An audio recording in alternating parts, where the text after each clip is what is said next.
Une chaîne restaurée, deux amants séparés, un cœur brisé à jamais. Grâce à l'aide de Diana, Trish a réussi à repousser la menace le temps d'un instant. À vouloir gagner du temps, Trish s'est brûlé les ailes, et Silas est maintenant seul à continuer le combat. Quelle tragédie, n'est-ce pas? Connaissez-vous ce sentiment de vide immense laissé par la perte de l'être aimé, mais comblé par une rage flamboyante, mais destructrice? Quel chemin prendra Silas? Se laissera-t-il consumer par la colère pour atteindre ses objectifs? Ou comprendra-t-il que malgré l'urgence de la situation, sa vie est aussi précieuse que l'aurait été celle d'Autriche au sein du groupe de combattants contre le Grand Ancien? Prenez garde, joueurs. Le sort de l'humanité est entre vos mains. Mais n'oubliez pas, qui peut vous guider vers la victoire?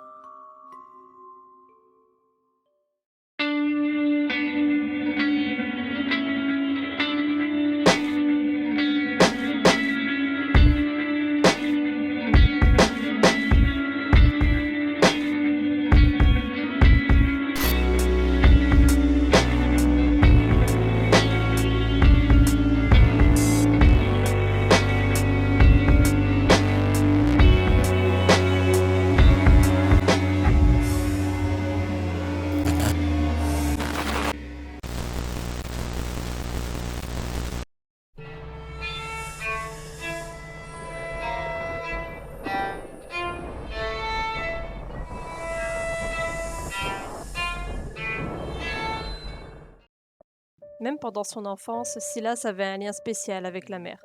Sur Terre, c'est un homme capable et raisonné. Mais sur l'océan, il possède une force et une ruse particulières. Cela lui a valu une réputation de premier ordre dans tous les ports du globe, et notamment à Sydney, où Silas a jeté l'ancre la nuit dernière. Mais ce matin, l'odeur saumâtre de l'air est affreuse et pesante. Il avait encore le cœur lourd du départ d'Autriche, et n'avait même pas pu lui dire au revoir ou discuter avec elle du chemin à suivre. Il savait simplement qu'une secte profitait du grabuge pour invoquer d'autres entités. Alors qu'il préparait son bateau pour naviguer vers le lieu de la rumeur, il entendit des bribes de conversation sur le pont. Il fut attentif quelques instants et comprit ce qu'il se disait. Les 1000 chevreaux sont arrivés. Il s'agissait de sous-fifres de Shub-Niggurath, matérialisés sur terre par des morceaux du grand ancien lui-même. Ils apparaissaient de plus en plus, marquant l'arrivée imminente de leur divinité et menaçant de submerger l'humanité. Silas avait maintenant deux situations graves à gérer, mais il ne pouvait pas être à deux endroits en même temps. Alors un choix cornélien s'offrait à lui. Les chevreaux feraient des dégâts monstrueux partout où ils iraient, réduisant des vies entières à néant. Ce n'étaient pas de simples monstres contre lesquels les hommes devraient se défendre. Les armes de poing n'étaient d'aucune efficacité contre eux.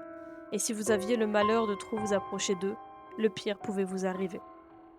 Et d'un autre côté, la secte était sur le point d'invoquer une autre entité, et une fois sur Terre, il serait impossible de gérer les deux en même temps. Silas fit son choix, et décida d'aller sur les lieux de la rumeur en premier. Le détour par l'océan Indien lui permettrait de ne pas perdre trop de temps pour arriver à un autre portail, et ainsi gérer les chevreaux. Il embarqua avec une partie de son équipage dès que le bateau fut prêt. Pendant plusieurs jours, le voyage se déroula sans encombre. Mais au matin du 7e jour, Silas surprit un de ses marins parler dans un dialecte ancien. Diana lui avait inculqué quelques notions, et il avait réussi à reconnaître un mot parmi les centaines d'autres. Il essaya alors de communiquer avec l'homme dans d'obscurs langages qu'il ne maîtrisait pas. L'homme se vexa presque instantanément, hurla des mots incompréhensibles sur Silas jusqu'à ce qu'il ressente une intense douleur dans le dos. Il se récroquevilla de douleur, se retint d'hurler tandis que le marin fou ria, puis dans un élan de folie, sauta dans la mer pour ne plus jamais remonter à la surface. Les autres membres de l'équipage se précipitèrent vers Silas et découvrirent une étrange marque tracée dans la chair de son dos. Le sang coulait généreusement des plaies, et l'incompréhension fut totale. Tous étaient certains, même Silas, que le fou furieux ne l'avait pas touché. Ils pensèrent la plaie de leur capitaine, et Silas partit se reposer. Mais au plus il restait allongé sur son lit de fortune, au plus le destin lui montra à quel point il pouvait être cruel.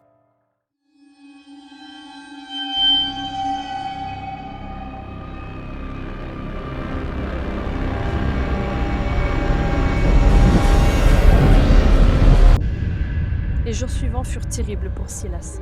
La plaie de son dos s'infectait davantage à chaque fois qu'il osait la désinfecter. Il était tellement fatigué qu'il dut laisser la navigation à son équipage et rester enfermé dans sa cabine. Tout allait de mal en pis. Malgré cela, il finit par arriver sur une petite île isolée, au milieu de l'océan. Et ce jour-là, Silas se sentait légèrement mieux. Il commanda à ses hommes d'accoster dans une petite grotte marine, à l'abri des regards, et après avoir revêtu une cape noire, similaire à celle que portent les cultistes, il se décida à entrer et à poser le pied sur l'île. La recherche d'une entrée fut laborieuse, car bien cachée dans les rochers de l'île, à l'abri des regards. Mais une fois la porte en bois ouverte, le chemin lui fut tout tracé. Il s'enfonça dans des couloirs de plus en plus sombres et étroits, et finit par rejoindre les rangs des cultistes. Personne ne fit attention à sa présence malgré sa taille immense par rapport aux autres spectateurs. Après un long moment de silence, des chœurs commencèrent à s'élever dans l'assemblée. Leur chef, portant une cape rouge sang, entra dans la salle accompagné d'adeptes portant divers objets. Le rituel allait commencer. Des objets mystiques, des coupes de sang, d'autres attirails étranges étaient présents pour l'invocation.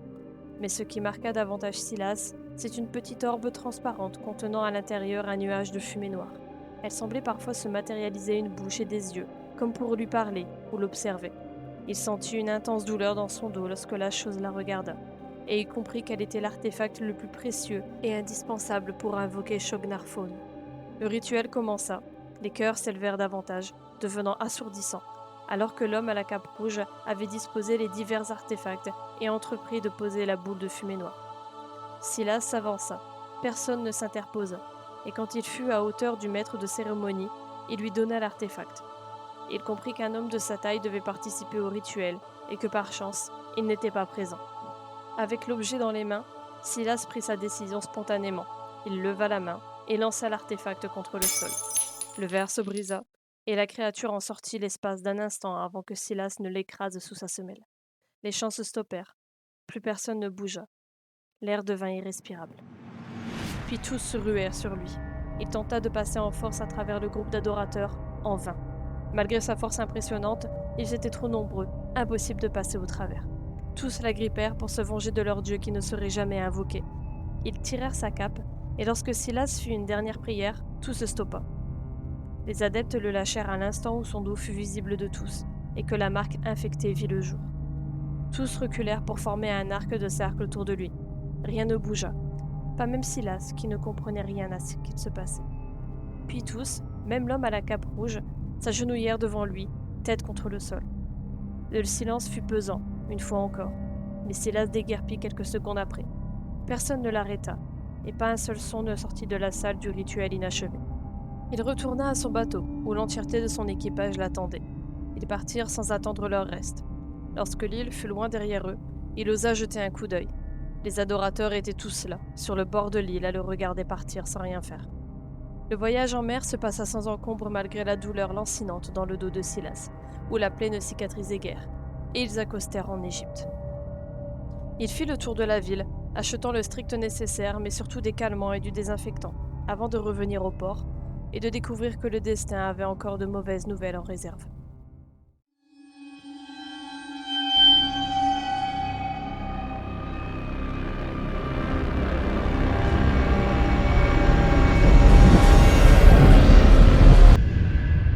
Le bateau de Silas n'était plus là.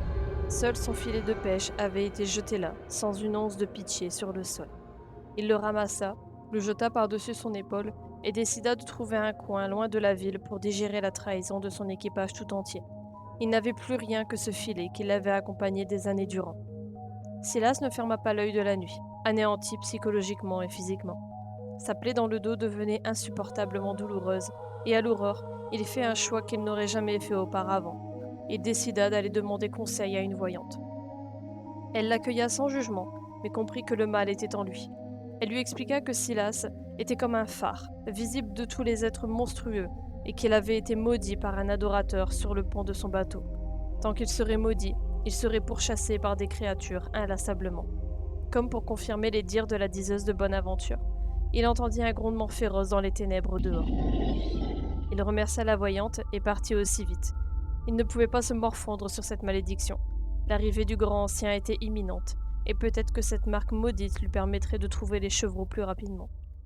Non loin de là où il avait séjourné, il comprit en lisant une coupure de journal qu'un portail s'était ouvert, et que des monstres détruisaient tout sur leur passage.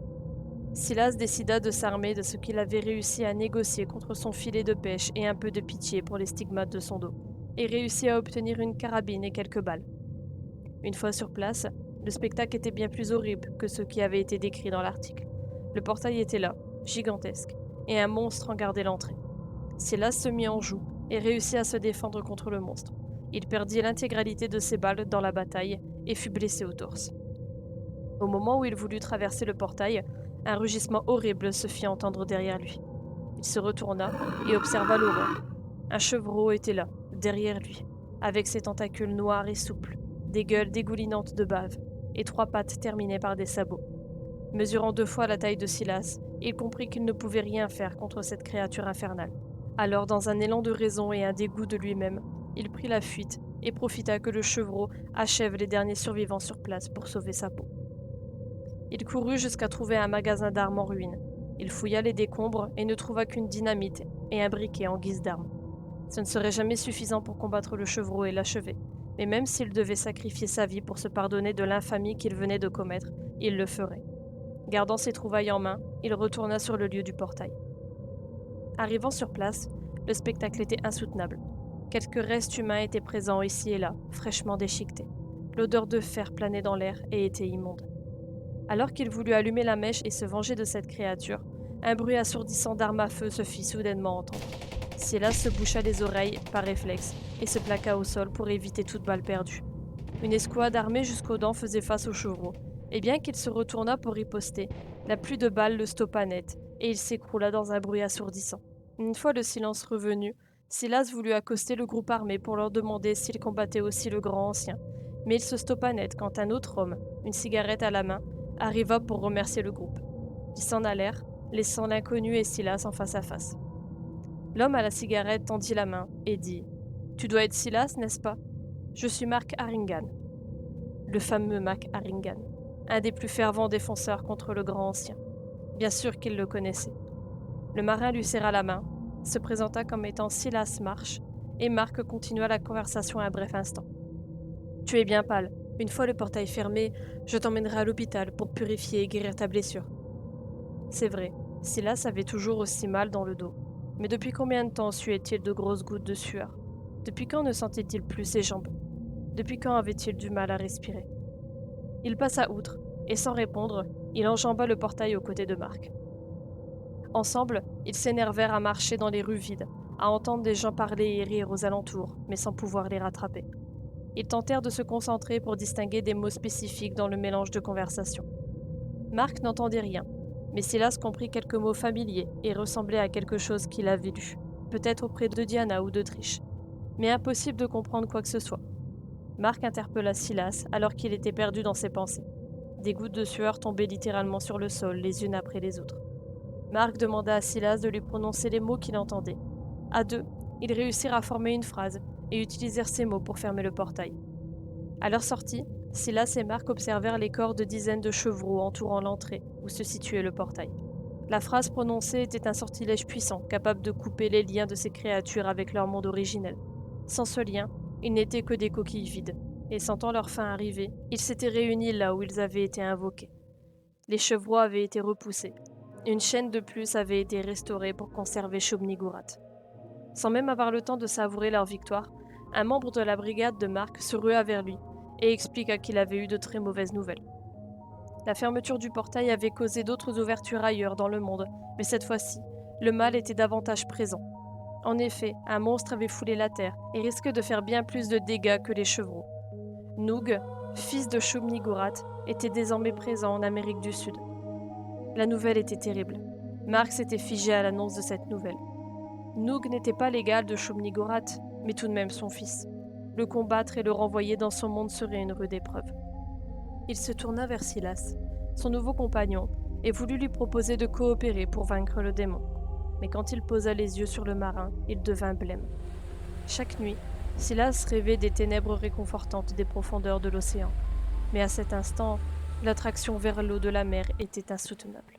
Il suait à grosses gouttes, sa peau devenait grise, et ses marques, telles des branchies, se créaient sur sa gorge.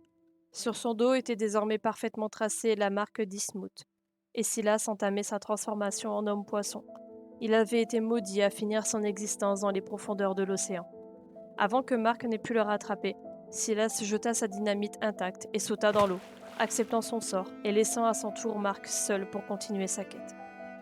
Le soldat resta un instant à observer la surface de l'eau dans l'espoir que Silas remonte à la surface. En vain. Il ne remonterait plus jamais. Marc contrôla sa rage de n'avoir, une fois encore, rien pu faire pour sauver un compagnon. Alors il se releva et tourna le dos à la mer, prêt à torturer chacune des atrocités de Shub-Niggurath et le grand ancien lui-même pour lui faire payer pour tout ce qu'il lui avait fait subir.